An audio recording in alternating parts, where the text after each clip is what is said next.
Hello, I'm Josh George doing my season preview 2021 of the Big 12 Conference. We're going bottom to top, starting with the Kansas Jayhawks. Frankly, the Kansas Jayhawks are a team that have not been good, and frankly, they have just not been good historically. They were 2-10 in 2016, 1-11 in 17, 3-9 in 18, 3-9 in 2019, and couldn't find a way to win a game. They play an FCS opponent this year, and they have a new head coach again in Lance. Well, we'll see how long you last. I'll get your name right after 3 years. I've got him at 1-9, 1-11, 0-9 in conference play. Now to the Baylor Bears. Baylor Bears have been a topsy-turvy team. They were really good under Matt Rule. Dave Aranda has kind of transformed this defense. They were one of the better defenses in the Big 12 last season, but really only went 2-7, so not super great. This year they play a tougher schedule than they did last year, and like I said, that defense was 48th in total defense. They've got some interesting guys back, 10 starters on offense, but a new quarterback. Big time question marks there for the Bears. I've got them at 5-7 and 2-7 in conference play. Now to Texas Tech. Everyone's telling me that Matt Wells is on the hot seat, and that seems to be the case. He hasn't done much there. Granted, in Texas, it's a hard school to recruit at, but Sonny Cumbie has been one of the best offensive coordinators in college football, although they were 38th in total offense, 33rd in passing offense. They could be a lot better. They have quarterback controversies. They've got to find one. They've got transfers to look at, and just different guys that they can look at quarterback, and that's what's going to be huge for them. At least their number one target, Eric Kuma has been figured out, number 13. He's going to be a big, flashy guy at 6'3", runs a 4.4, so fast, big, going to give them some zip there, I think. But other than that, we really don't know a whole lot about this offense. They were 99th in total defense and 116th in turnover margin at -9 at the end of the season. So that could be a huge problem, and Matt Wells is actually kind of a defensive guy. At least I see him as a more defensive guy. I've got them at 6-6 and 3-6 in conference play, and we'll see if 6 wins is enough for Matt Wells to keep his job. Now, the thorn in the side of the Oklahoma Sooners, the Kansas State Wildcats. Chris Kleiman's been there for 2 years, and he's beaten the Sooners twice. They only have 3 starters on defense, though, and they lost their last 5 games of the season last year, so really couldn't figure out things. 97th in total defense and 106th in total offense. So truthfully, they weren't a good team. They had a mishmash team. COVID kept hitting them, kept changing out lineups. They ranked 44th in the preseason, but they have Skylar Thompson, who's an experienced quarterback, and that could pay dividends in some of the closer games that they're going to play this year. And Chris Kleiman was a great coach at North Dakota State, so if anyone can find a way to win some games, it's him. I've got them also at 6-6 and 3-6 in conference play. West Virginia, the Mountaineers, Neil Brown. Now, in his time at Troy, he ended up playing Clemson. That was a 3-point game. He ended up upsetting Nebraska at Troy. Ended up upsetting LSU at Troy. So he does have some upsets under his belt. And they didn't play the Oklahoma Sooners last year, so he's had extra time to prepare. Now he's 11-11 at West Virginia, but a big win against the Sooners could really bolster his team. They rank 4th in the 247 composite in the Big 12, but they're made up mostly of transfers and JUCO guys and different things like that, because their recruiting classes honestly aren't all that. They barely beat Army, so they might have trouble stopping the run this season, but right now I've got them at 6-6 and 4-5 in conference play. Now, to Oklahoma State. Mike Gundy, is he on the hot seat?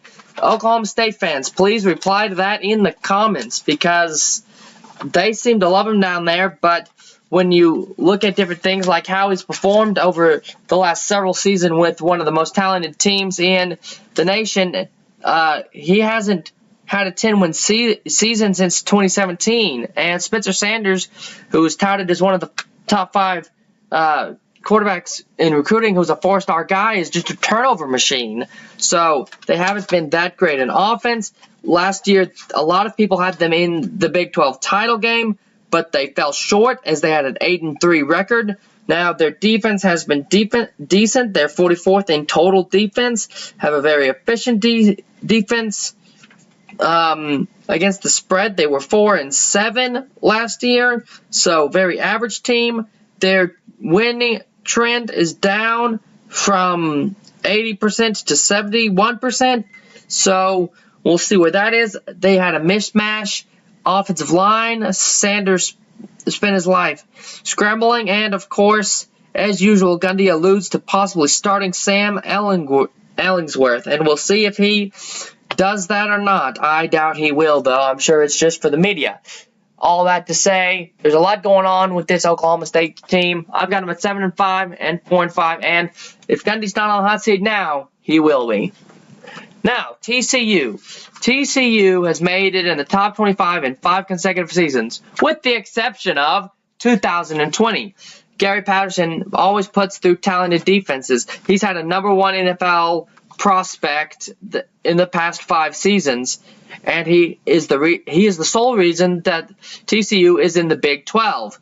Him and some of the quarterbacks he's got, and he's got 2 good quarterbacks for a change: Max Duggan and the transfer from OU, Robinson. So they do have some different players on offense, and a defense that was 30th in total defense and the best run defense in the Big 12.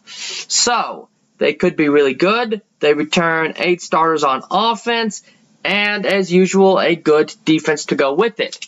So I've got Patterson and the TCU Horned Frogs on 9-3 overall, 6-3 in conference play. Now to the Texas Longhorns. Texas Longhorns and Steve Sarkisian are revamping this offense now. They have 2 Robinson running backs right now, Bijan and a transfer from Alabama, and they're running again a D-line that opened up some holes. They were 37th overall, Texas was, in rushing efficiency. That could be much higher this year. In fact, I expect it will. The question is, will Casey Thompson be quarterback, or will it be somebody else? Frankly, I don't know if they'll go with Thompson or Hudson Card, the freshman, but yeah, Sarkisian's got a good offense, but we'll see how he does under the big lights of Texas, a team that has kind of just been subpar of late. 7-3 last season, 8-5 before that. I mean, they're 37-23 over the last 5 years, so they've actually been an average program for one of the biggest name brands in college football. So if they're going to turn it around, they're going to have to do it with recruiting and things. They've got the talent, and I think they're going to win some of the games that they're supposed to win, and Stark gets huge job security and the big bucks. I've got them at 10-2 and 7-2 this season because they're actually under the radar for the first time ever. Iowa State. Iowa State returns everybody, okay? Honestly. But truly, there's only 10 starters on offense and 9 starters on that defense. They've got the best running back in college football in Breece Hall, and the best offensive line in the Big 12 to run behind, which is huge. They're going to be a grinded-out team. Brock Purdy may be the best game manager in the Big 12 and all of college football. Really good quarterback, probably going to find himself drafted somewhere by the end of this season if they have a good enough season. But they always seem to lose a tough non-con game. They lost to Louisiana last year, and in previous seasons, Northern Iowa's taken them to overtime, and they just really struggle to beat Iowa. Like, I looked on Winsipedia earlier, and Iowa just owns them, to say the least. Their only problem was maybe special teams, where they were ranked 115th. But other than that, good team. I've got them at 10-2 and 8-1 in conference play. Now, to the Oklahoma Sooners. Look, we know that they've got the best quarterback room in college football with Spencer Rattler and Caleb Williams.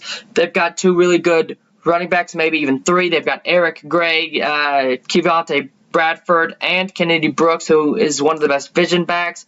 Jeremiah Hall's a really good fullback, and then this wide receiver room's loaded. Will Mims or Weiss be the number one guy? This offensive line is the biggest question mark for me. Then when it comes down to the defense, guys like Perrion Winfrey, Jalen Redmond, Nick Benito, and Deshaun White and Brian Asamoah are some of the best pass rushing group all-starters coming back this year, so that's huge.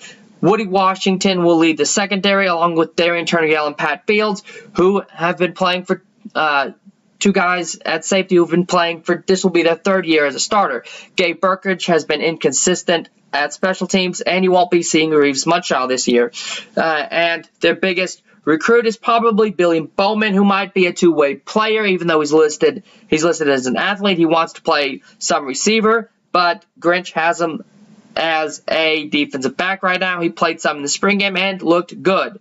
Then they have a 4.5, not a 4'5", a 4.5 running. That was his speed.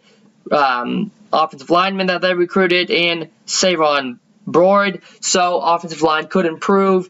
Really, I think if there's a coach on the hot seat for this team, it might be Bill Beanbaugh at offensive line, because that's the only place where they're inconsistent, really. This defense of Alex Grinch has got there.